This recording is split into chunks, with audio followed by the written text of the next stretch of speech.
Hola, hola. Bueno, a medida que van llegando les voy dando la bienvenida.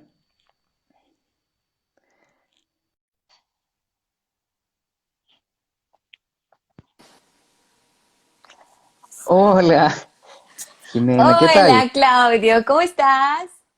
Muy bien por acá, ¿y tú? Muy bien, gracias. Y qué bueno. ¿Cómo Bu- están todos? Todos y todas. Todos y todas. Oye, bueno, nuevamente abrimos este espacio para seguir conversando respecto a las familias, ¿no? Y cómo podemos mejorar la relación con nuestros hijos, con nuestras hijas. Y en este contexto, hoy día vamos a conversar de un tema que tiene que ver con la crianza respetuosa y probablemente nos vamos a enfocar mucho más en estilos de crianza, por ejemplo, que tiene que ver con el tema de los límites, de la autoridad y de otras formas, ¿no? De poder generar cierta relación con los hijos, ¿no? Entonces, bueno, vamos, ese es principalmente el gran contexto para Sí, todos. Claudio. Qué gusto verte de nuevo. Y qué Oye, gusto verlos de nuevo a todos conectados. Qué bueno abrir este espacio donde todas las personas, los papás y las mamás que estén interesados en aprender un poco más, en educarse a través de un psicólogo preparado que los pueda orientar acerca de lo que es la crianza respetuosa, lo que es la disciplina positiva, de cómo tratar diferentes tipos de actitudes de nuestros hijos, de cómo llevarlos de la mejor manera esas actitudes que muchas veces nosotros no sabemos como padres cómo controlar. Entonces me parece súper positiva esta instancia, súper positivo tenerte aquí de nuevo, que nos puedas comentar un poquito más y dar continuidad al tema de la vez pasada, que fue pues apego. claramente el apego seguro, sí. Es súper interesante tenerte de nuevo en este espacio y te doy mil gracias por acceder también y por querer tener de nuevo esta instancia para todos nosotros, los padres, para que podamos aprender un poquito más de tus conocimientos y obviamente pues que nos puedas aportar a nuestras vidas y a nuestra vida familiar. De todas maneras, igual también decir, decir que también es un espacio, así como las personas que se están integrando, que probablemente podamos construir como un espacio común en esto, en donde las personas puedan ir participando, haciendo sus preguntas, sus consultas, y ir compartiendo. Probablemente los que son papás, mamás, se han informado muchísimo, han estudiado mucho, evidentemente la experiencia, todos hemos sido hijos, hijas, entonces hay una tremenda experiencia y a lo mejor lo que nosotros podamos conversar acá también puede ser de un aporte, ¿no? Como también pueda servir. Claro que sí, súper importante que todos los que se están conectando, si tienen dudas, comentarios, si tienen experiencias de vida, las vayan escribiendo para yo irselas preguntando a Claudio a medida que nos va comentando un poco acerca del tema y él nos vaya orientando a cada uno de nosotros en cómo tener, en cómo trabajar todo este tipo de actitudes o este tipo de cosas que pasan en nuestras familias con nuestros hijos. Así es. Bueno, el tema de hoy es crianza respetuosa. Sí, Y bueno, vamos a entender crianza respetuosa como una forma de poder abordar el ejercicio maternal, el ejercicio parental, desde una mirada, desde el respeto y una mirada como horizontal hacia los niños, ¿no? Como no esta mirada desde el niño que tiene un rol, como que de alguna forma está desplazado dentro del contexto familiar, sino también la crianza respetuosa pone a los hijos, a los niños y a las niñas, en un rol más bien central, ¿no? Donde los adultos que pertenecemos a la familia, de alguna forma estamos atentos a todas las necesidades, ya sea fisiológicas, afectivas, necesidades de apego.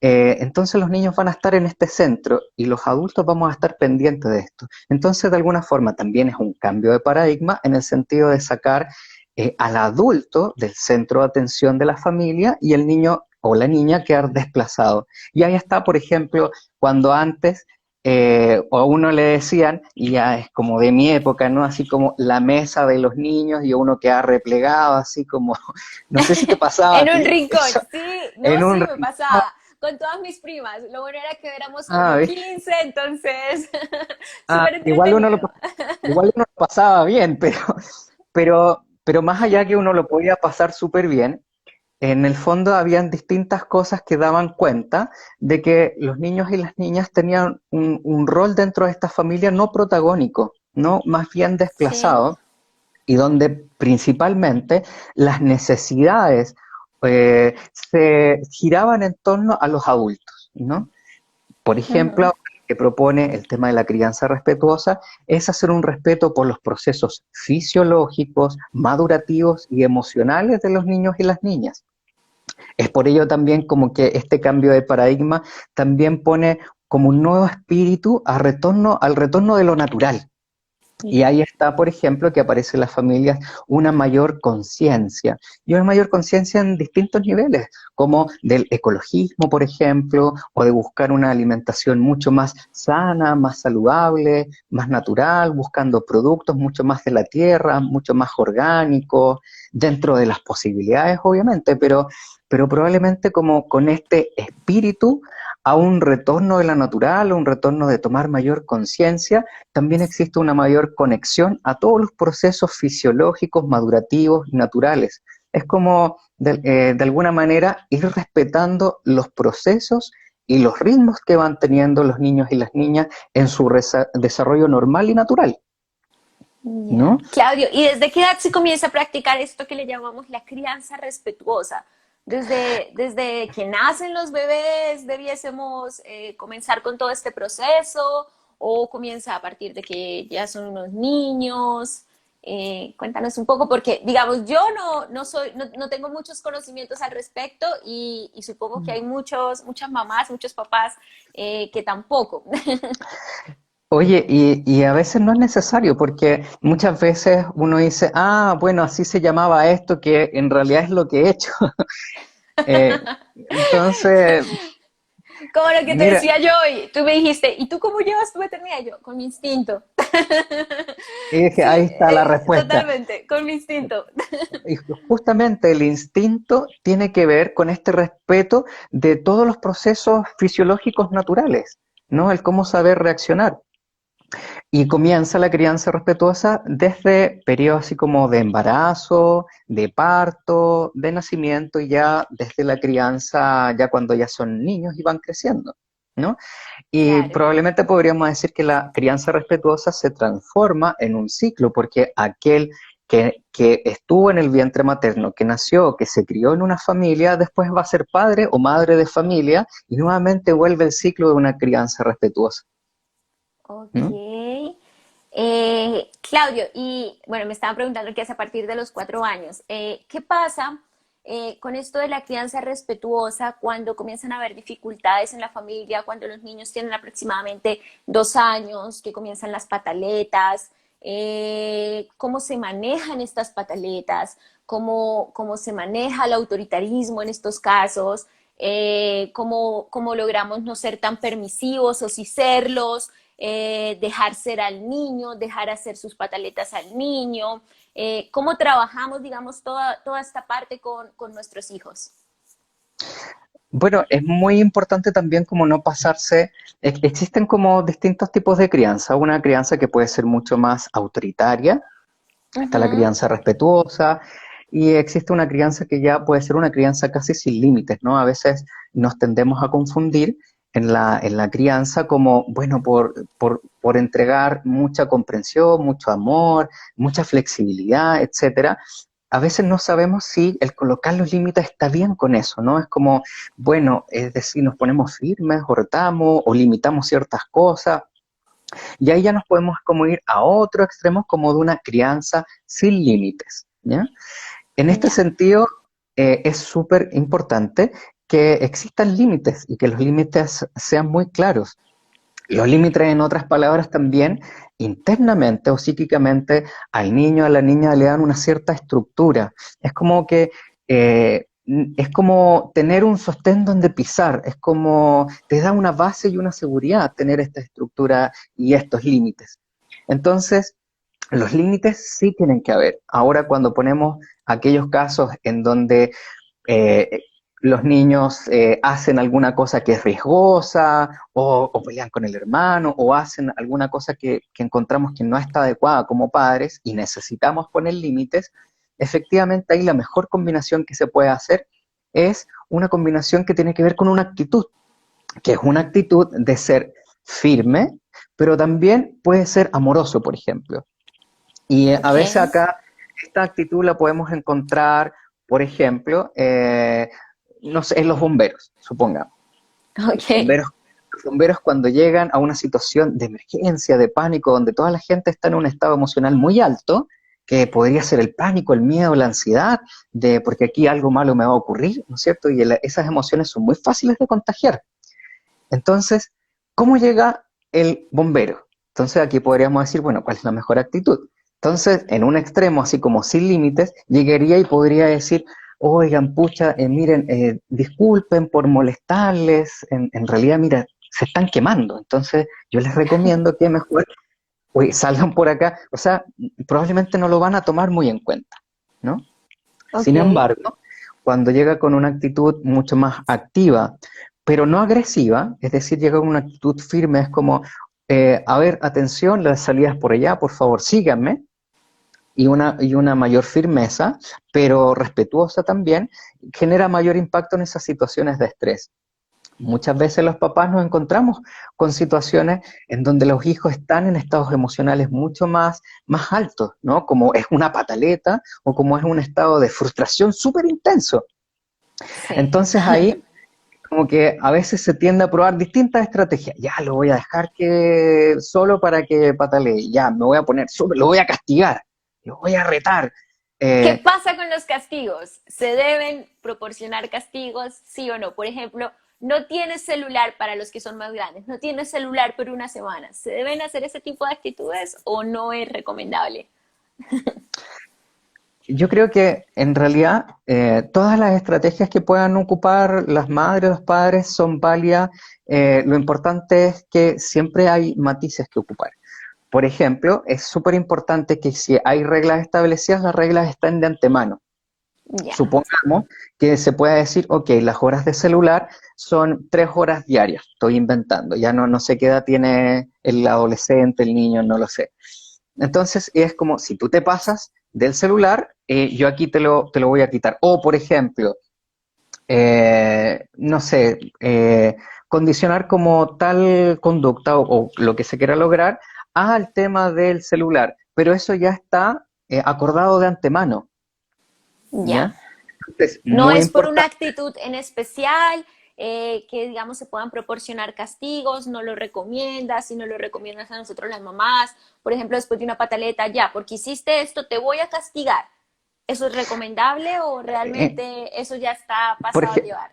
por ejemplo, en el tema de las pataletas, en ese caso no sería lo ideal, o sea, hablar de la palabra castigo, evidentemente es mucho mejor y en educación, de hecho, se está ocupando mucho de hablar de las palabras, por ejemplo, de tener consecuencias, ¿no? Ok, ¿Por qué? Porque el castigo propone modificar una conducta.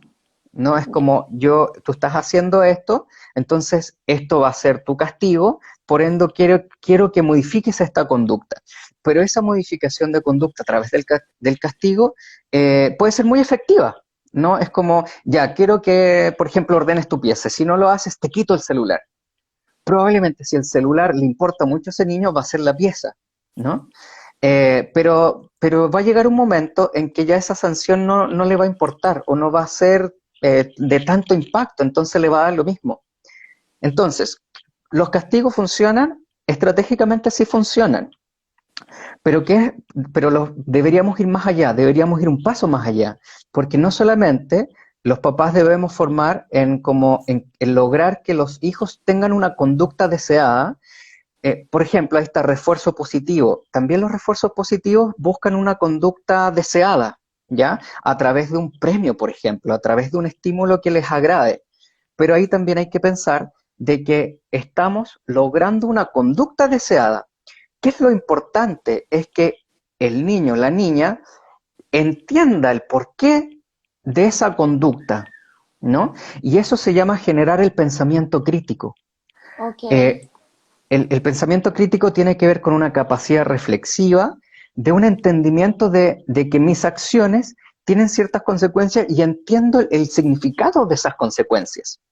Por ejemplo, una mamá con su niña pequeña, no sé, de 3 años, supongamos, ujú, o 4 años, y de pronto están en la esquina de la casa, no sé, en la esquina de la casa, de la calle, y de pronto el semáforo da rojo y la niña sale corriendo, ¿no? Entonces ay, ahí, obviamente, nos vamos a asustar, nos desesperamos, y ahí claro. probablemente lo que más surge a través del miedo que a mi hija le pase algo es como, ya, no, para la próxima, o sea, te voy a castigar, te vas a encerrar, ¿cómo se te ocurre hacer esto? O sea, porque no queremos que le pase nada, porque la queremos, la amamos, nos da mucho susto y la retamos, la podemos retar, ¿no? Y la niña incluso se puede asustar.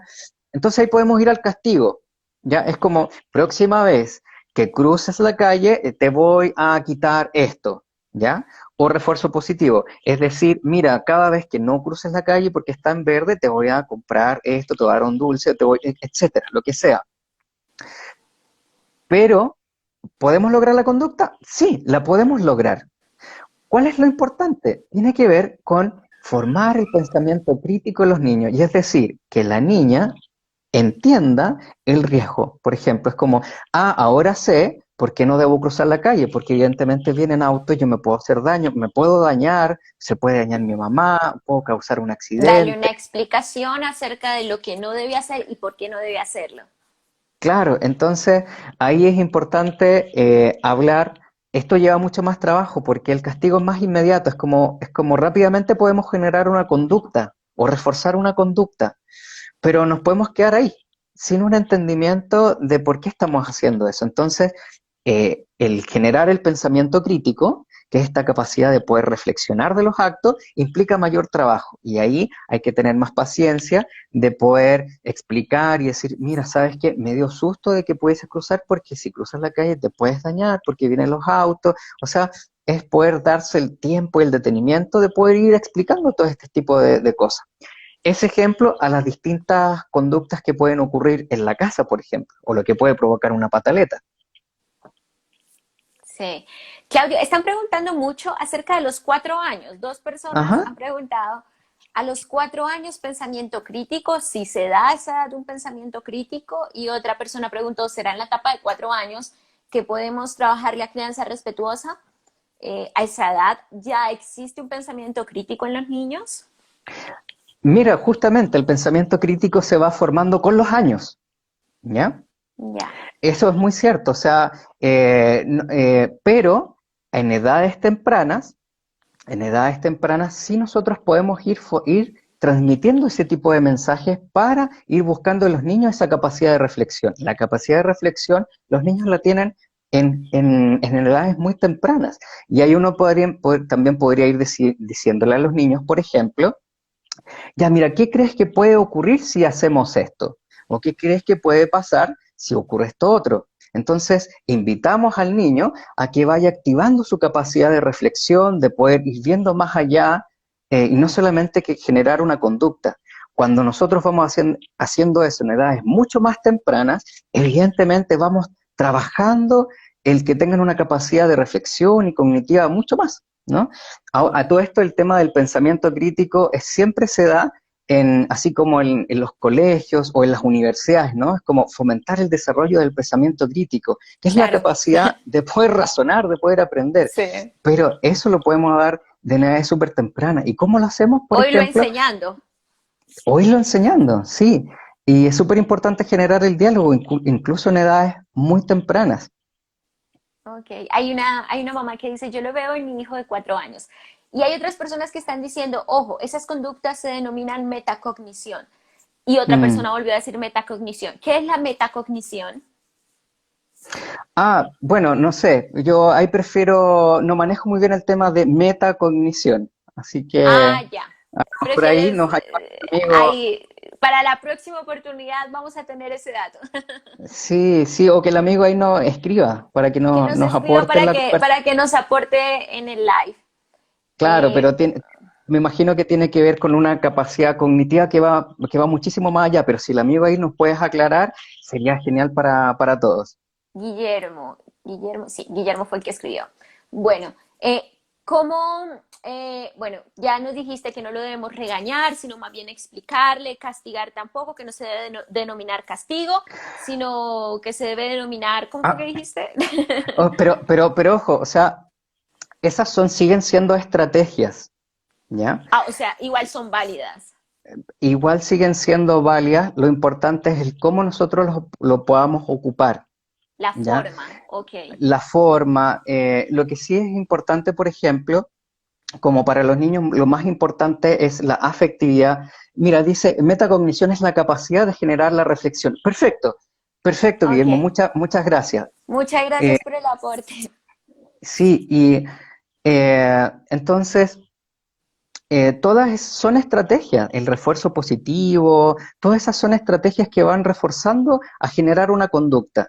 Pero lo importante es que podamos ir más allá y justamente poder ir generando la capacidad de reflexión en los niños. Por ejemplo, uno cómo lo trabaja en los niños en psicoterapia o cómo hace esto con los padres de forma mucho más lúdica, a través de los juegos o a través de los cuentos o a través de las películas. Supongamos que estamos viendo, los niños, estás viendo una película con tu hija y de pronto aparece una escena, ¿no? Y aparece como un personaje que agrede a otro, ¿no? O un personaje, por ejemplo, que le saca algo que es de otro personaje, es decir, está hurtando, está robando algo. Entonces uno podría decir, oye, mira, ¿qué te parece eso que hizo el conejito, por ejemplo? O sea, uno va invitando a hacer una reflexión y los niños, de acuerdo a su edad, también van a ir profundizando en esta reflexión, ¿no? Wow, Sí, qué también buen tip. con los juegos proyectivos uno lo puede ir haciendo, ¿no? Por ejemplo, si hay una niña, un niño, y aquí ya estamos hablando como de las pataletas y todo eso, supongamos que va y rompe algo. Ya, tú eres la mamá, supongamos. Y va la niña, se enojó mucho contigo y va a tomar algo tuyo y te lo rompe, porque está enojada. Ya. Ahí la idea de la mamá es mantener una regulación emocional, mantenerse tranquila, calmada y poner lo que necesita ahí de forma firme pero tranquila. ¿Ya?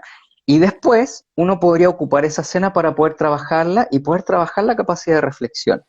Entonces, si no lo podemos hacer a través del diálogo, es decir, si a lo mejor no tiene la edad para decir, mira, ¿qué opinas de esto de que hiciste? Conversémoslo. Si no tiene la edad, lo podríamos hacer a través de un juego. Entonces podríamos tener monitos, así como animalitos y todo eso, y uno podría recrear la escena y hacer un juego simbólico de eso. Es como, mira, acá está la mamá caballito y tiene este objeto y de pronto viene este otro animalito y va y se lo quita y se lo tira, ¿no? Entonces, y ella que tome un personaje, ¿no? Es como el personaje, le pasamos el personaje de la mamá, ¿no? Entonces, que ella sea el caballito mamá y tú, como mamá, ahora eres el personaje que ahora eres ella y va y actúas como ella, va, se lo toma y va y se lo tira y se lo rompe. ¡Ay, Entonces qué bonito! vas viendo cómo ella reacciona, pero en el rol de mamá, pero jugando, están jugando, ¿me entiendes? Entonces ella va y a lo mejor te puede decir, mira, eso no se hace, no sé qué. Los niños hacen eso de forma súper natural. ¡Qué Ya, ya, estrategia tan buena! Hay una mamá que dice, wow, que funciona. Una mamá que ya sí, lo practicó sí, y que funciona un montón. Qué buen esto consejo. eso se llama hacer cambio de roles. Entonces, cuando los niños no tienen el lenguaje suficiente para poder plasmar todas sus ideas o este entendimiento, como uno lo hace, lo puede hacer a través de juegos proyectivos. Mira, dice, vale, sí, es, también sirve para superar trauma. Efectivamente, porque ¿Sí? a través de juegos proyectivos uno también puede ayudar al niño o la niña a poder elaborar situaciones o escenas que han quedado ahí inconclusas y que tienen alto impacto emocional.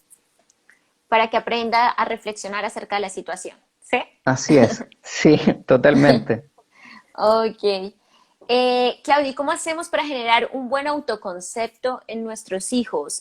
¿Cómo trabajamos el autoconcepto, la seguridad, el refuerzo positivo de sus actitudes? ¿Cómo lo hacemos como padres en ese aspecto?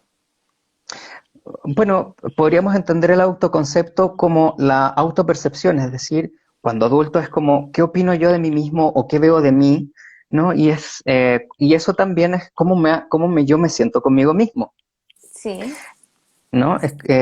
Entonces, en las primeras etapas, lo más importante también es que ese autoconcepto, los padres o adultos significativos como papá, mamá, abuelo, tía, todos esos adultos significativos van haciendo este refuerzo. Y como tú dices, efectivamente, el refuerzo positivo es un tremendo, así como indicador de que vas construyendo un bonito refuerzo y una bonita construcción también en ese mismo niño o niña.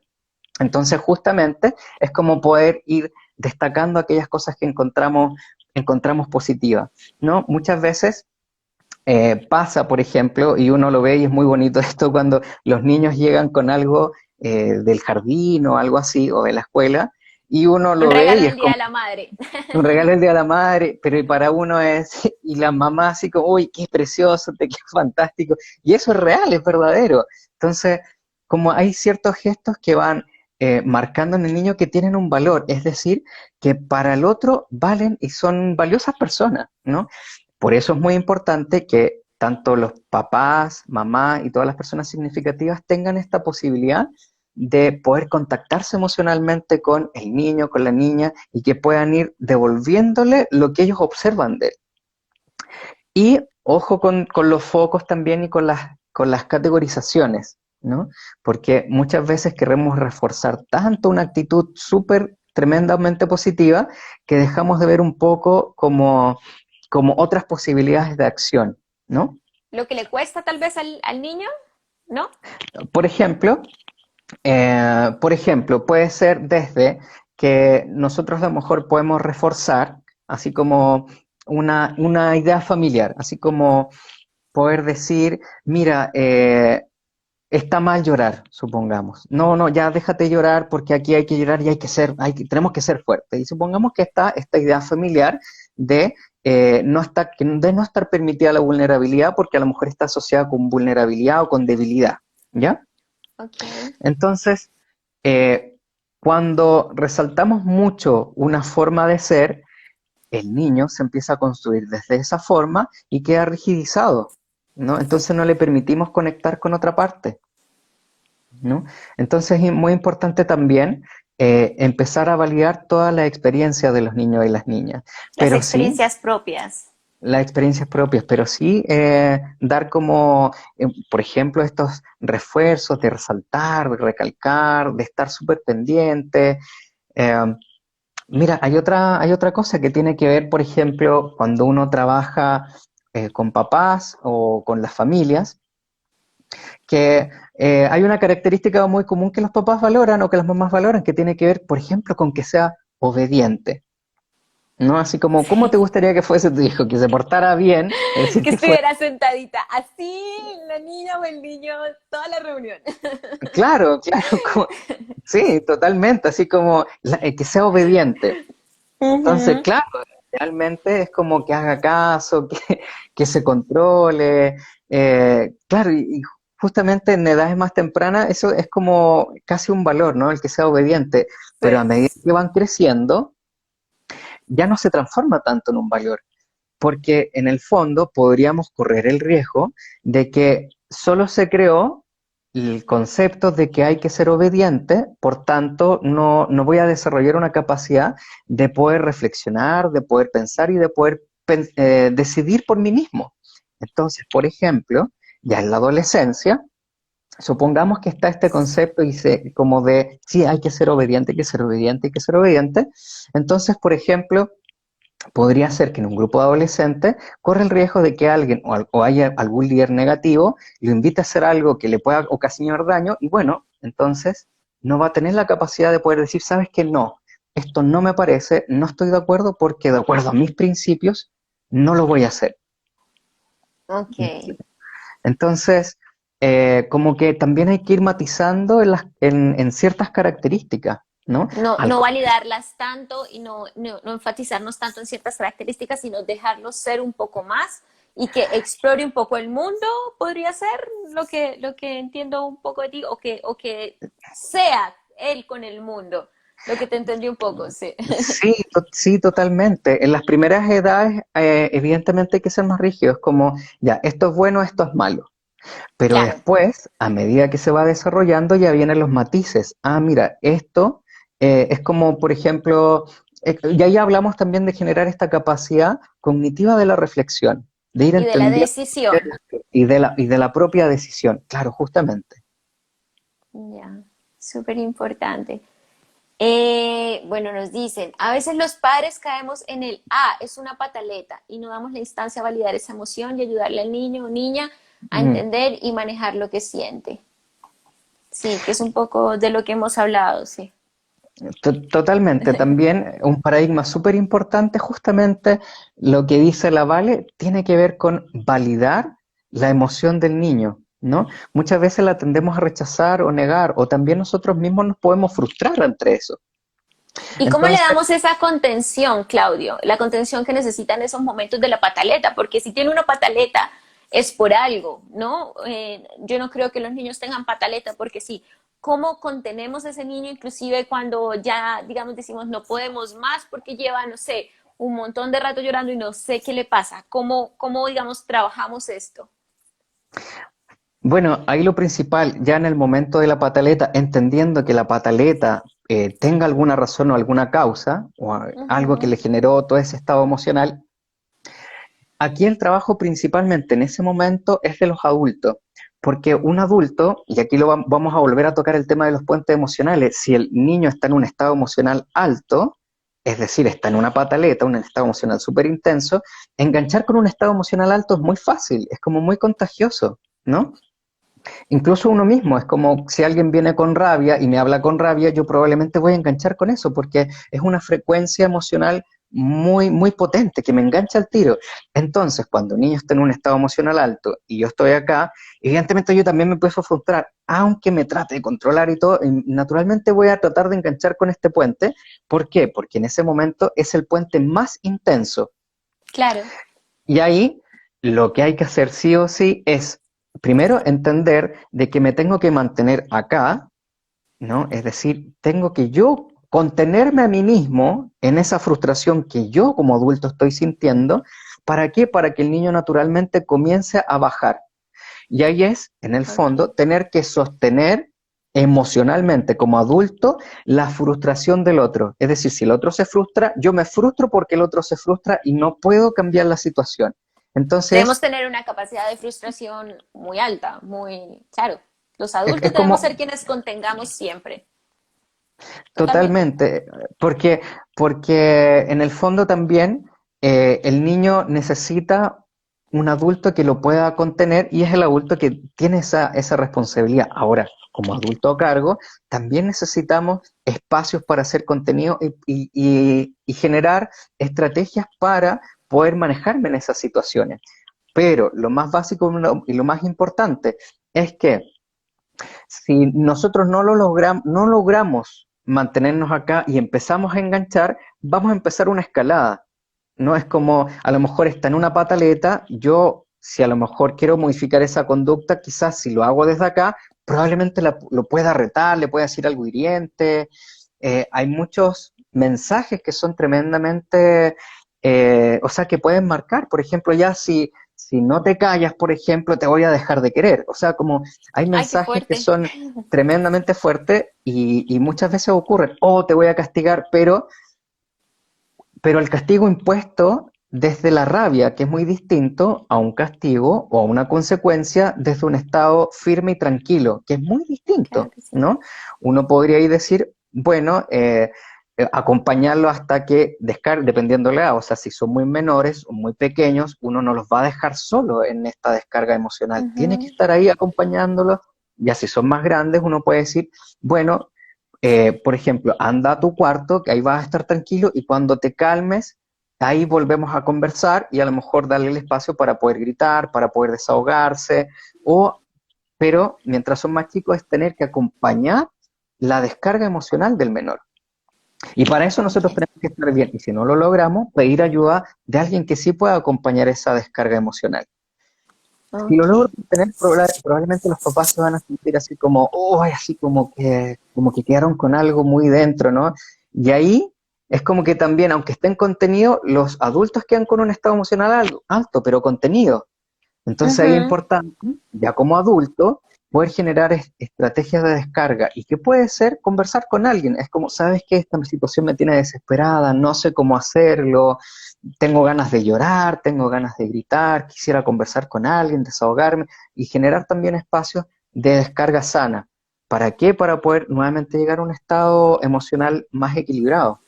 Súper importante porque en esos momentos igual el adulto también va a necesitar un tipo de contención, ya sea de su mamá, porque las mamás también necesitamos a nuestras mamás, es algo que digamos yo siempre he pensado, o de algún profesional, de algún psicólogo, de alguna persona que lo vaya acompañando a uno en este proceso. Así es. Dice, Paula, pero ¿cómo trabajar esos estados para que los niños no caigan en esas pataletas o en alguna etapa se les quitarán? ¿Se quitan estas pataletas?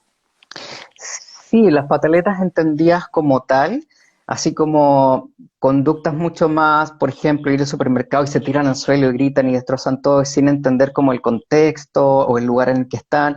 Sí, evidentemente, a medida que van creciendo, naturalmente se van quitando, porque también hay un desarrollo natural del niño que ya va adquiriendo otras estrategias para manejar lo que internamente le ocurre. Tenemos que entender también que las pataletas es como, de alguna forma, es como, uy, solo tengo esta forma de poder descargar todo lo que tengo porque en realidad no sé qué hacer con esto. Entonces estoy tan desbordado que, o sea, que la pataleta es una explosión de un desborde tremendo. ¿Qué podemos hacer? Importante es poder también tener lecturas antes, ¿no? Es como detectar las necesidades previas de los niños y después de la pataleta generar espacios de reflexión acorde a la edad. Ya cuando son mucho más menores, uno lo puede hacer a través de los juegos o a través de algunas instrucciones súper breves y claritas, ¿no? Mientras son más menores, cuando pase la pataleta y uno puede conversar con el menor, es como esas charlas de 10 minutos no, no sirven, es como, para los niños es como muy breve, es como que casi uno tiene, mientras más pequeño es como tienes segundos incluso o un minuto para poder dar una idea, ¿no? Es como, Ok. por ejemplo, decir, mira, a la mamá no se le grita, ¿no? Cuando quieras algo me lo pides tranquilamente, punto. Es como una, Así se una debe hacer. Ok. muy concreto, no con la expectativa de que para la otra lo va a hacer de aquí en adelante, sino con la expectativa de que estamos sembrando una forma de ser, ¿no? Ya. Ahora, ¿cómo va a ser mucho más fácil a través del modelaje? Es decir, que si ve a sus papás que manejan las emociones de una forma más adecuada, evidentemente va a adquirir esa estrategia. Imagínate a los papás que se estén gritando cuando estén enojados, es muy El niño difícil va a poder. hacer lo mismo. Claro, así es, Sí, totalmente. Lo más importante siempre va a ser el ejemplo porque es lo que va a ver en su normalidad el niño, ¿no? así es. Es lo número uno. Bueno, dice Vivi-1204. ¿Qué piensa de mandar al niño a la escalera por unos minutos para que reflexione solo y después ir a hablar con él? Es lo mismo que nos decías del cuarto, pero la escalera me parece, no sé. Ahora, mira, podríamos hablar como en educación o con los padres se trabajan estrategias de descarga sana, que son Ok, estrategias de regulación emocional. Entonces, uno en las casas puede adecuar un espacio que está destinado para un cierto objetivo. Entonces, de antemano, uno sabe que, por ejemplo, la escalera, entendiendo que a lo mejor la escalera es un espacio donde puede estar tranquilo, donde ponte tú en el living ok. está lleno de gente, supongamos la pieza está llena de gente, el patio hace frío, o sea, chuta, esta escalera, por último, nadie lo va a molestar. Pongámonos en ese caso. Entonces, uno puede en el hogar construir espacios de descarga emocional o espacios de puntos de estabilización, ¿ya? Entonces, uno puede decir, bien, en este momento estás enojado, te vas a sentar acá hasta que se te pase, ¿no? Entonces, el adulto no es que va y lo ignore, sino es como el niño va a gritar, todo lo que necesita hacer en ese momento. Mientras más pequeños, obviamente va a ser así. Entonces uno puede ir y decir, es como que el niño sepa que lo estás observando, Ok, ¿no? ¿Ya? Es como, y uno puede ir y decir, ya estás bien, ya se te pasó, necesitas gritar otra vez, por ejemplo, pero a lo que voy es que hay un espacio que está como adecuado para eso. para O la por ejemplo, descarga. para la descarga. O por ejemplo, a veces, mientras más pequeños, evidentemente cuando uno crece va generando otras estrategias como el diálogo, la comunicación, etcétera. Ujú. Mientras más pequeños a algunos, por ejemplo, les dan ganas de golpear las cosas. Entonces, es como ir y decir, mira, cuando tú, porque cuando tengas rabia, y todos tenemos rabia porque es normal, y a ti te dan ganas de romper las cosas, ¿verdad? Y esas cosas a mí me huele que las rompan porque son mías. Y uno le habla de esta forma, ¿no? Entonces, cuando te dé mucha rabia, aquí yo te voy a tener este punch ball, por ejemplo, este saco, como para que tú vayas y rompas. Entonces uno Ok, en la última va y le muestra, así como, mira, cuando estoy enojado, vamos a venir acá los dos y vamos a golpear acá. ¿Te parece? Y lo practicamos.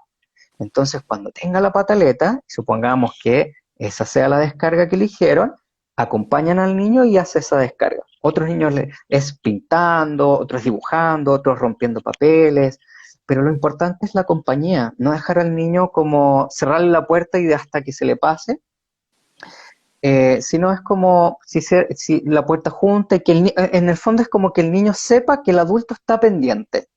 Y ahí ok, ahí está la conexión también.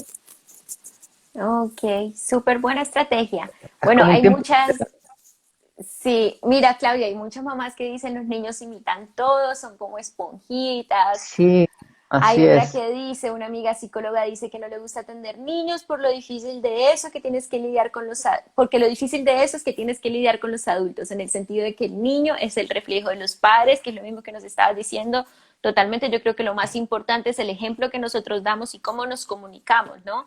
En las Así es. relaciones dentro del hogar para poderle enseñar a nuestros hijos qué es la normalidad y cómo deben expresarse y manejar sus emociones, que es un poco de lo que nos has hablado. Totalmente. Bueno, y dice otra persona, ¿y cómo saber reconocer en esa situación la responsabilidad de los padres? ¿Cómo se reconoce si es responsabilidad de los padres por las mismas actitudes, hacer conciencia de cómo se están trabajando las relaciones dentro del hogar? ¿O cómo sabemos si realmente es responsabilidad de nosotros los padres las actitudes de nuestros hijos? ¿Siempre es así? ¿Siempre es responsabilidad de los padres o no necesariamente?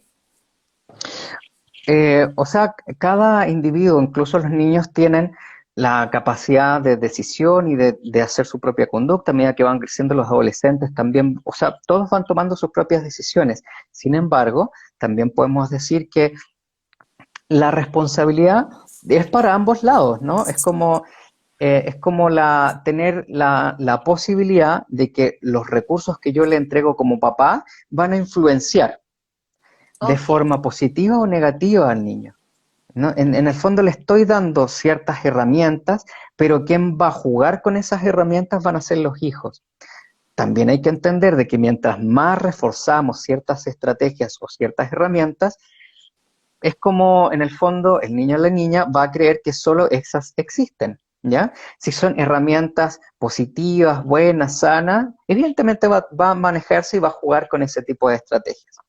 ok. Por ejemplo, sí, y eso tiene que ver con, siempre cuando uno trabaja con familias en la clínica infanto-juvenil, uno trabaja con el niño, con la niña, pero también principalmente uno trabaja con los papás, entregándoles estrategias, entregándoles herramientas, conocimiento, y cuando los papás empiezan a integrar otras herramientas y otras estrategias, también los niños empiezan naturalmente a cambiar.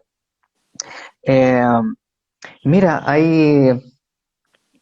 no sé si tuviste, y aquí ya me quiero referir con el tema de la importancia del vínculo y del amor en el fondo, ¿ya? Y las distintas manifestaciones de amor. Hay un video que a mí me llama mucho la atención, que no es un experimento psicológico como Ok. hay muchos, pero no sé si viste, hay un video que se trata de la broma del niño que desaparece, ¿no? Y es como que sientan a un niño, ¿Con la lo comida? tapan, Ah, no. no, no, Es que hay uno de la comida que está súper famoso en Instagram las ¿en últimas serio? semanas. Sí, que te Ah, bueno, dejan, pero bueno, luego te cuento. lo tapan con una manta, entonces dicen unas palabras y toda la familia se pone de acuerdo, todos los que están ahí, amigos, qué sé yo, y lo hacen creer que va a desaparecer, ¿ya? Ok. Entonces sacan esto y todos dicen, oh, desapareció, no sé qué, y el niño empieza así como, ¿qué? ¿Qué onda? ¿Qué? Y le hacen un juego, así como que se toman una foto al lado de él, y claro, la foto ya está preparada, y como que le muestran, y él no sale, o como que toma un objeto y todos dicen, oh, está flotando. Ya, en el fondo le hacen creer que efectivamente desapareció. Evidentemente el video causa gracia si lo ves por primera vez, porque ven Claro. la desesperación del niño y todos riéndose. Después lo vuelven y que aparece, ¿no? Pero mira lo interesante es, todos los niños y las niñas tienen el mismo impacto emocional y es que lloran tremendamente y se desesperan, Oh, y todos. eso lo hacen como experimento. Qué Es como feo. un juego, fue como un juego, Ya. ¿no? Que se hizo viral. Y acá lo interesante es que ahí se pone en evidencia una crisis existencial tremenda que tiene que ver con que para el niño su existencia tiene validez en la medida que el adulto significativo lo puede ver, ¿no? Ok. Y eso es como mientras el adulto me pueda ver, y eso es amor, como vínculo, mi existencia tiene sentido. Ok. Porque esos niños que hicieron esa broma quedaron en la crisis existencial más profunda, que es nadie me ve. Entonces la existencia no Oh, tiene sentido. Y ahí podemos dar muchos ejemplos, pero volvemos al tema que lo más importante tiene que ver con el vínculo y con el amor, porque ahí las distintas manifestaciones tienen que ver con generar un ambiente propicio y seguro, entregar confianza, contener, generar una comunicación que propicie, ¿no? Ir entendiendo las necesidades, o sea, al final todo eso son manifestaciones del amor. ok. Ok, Claudio, qué bonito. Bueno, ya para cerrar, hay una persona que nos había preguntado, cómo podrías resumir las claves de una crianza respetuosa? Así en 5 pasos, ¿cómo lo podrías resumir? O en 3. Eh, Tendría que ver con poner en el centro las necesidades de los niños y de las niñas, como en el centro de esta familia, y tener como marcos valóricos como el respeto, la confianza, la contención, para que los niños y las niñas conecten con todas esas capacidades de exploración, de aprender el mundo, porque los niños cuando empiezan a socializar con el mundo es cuando tienen una base segura a la cual acudir.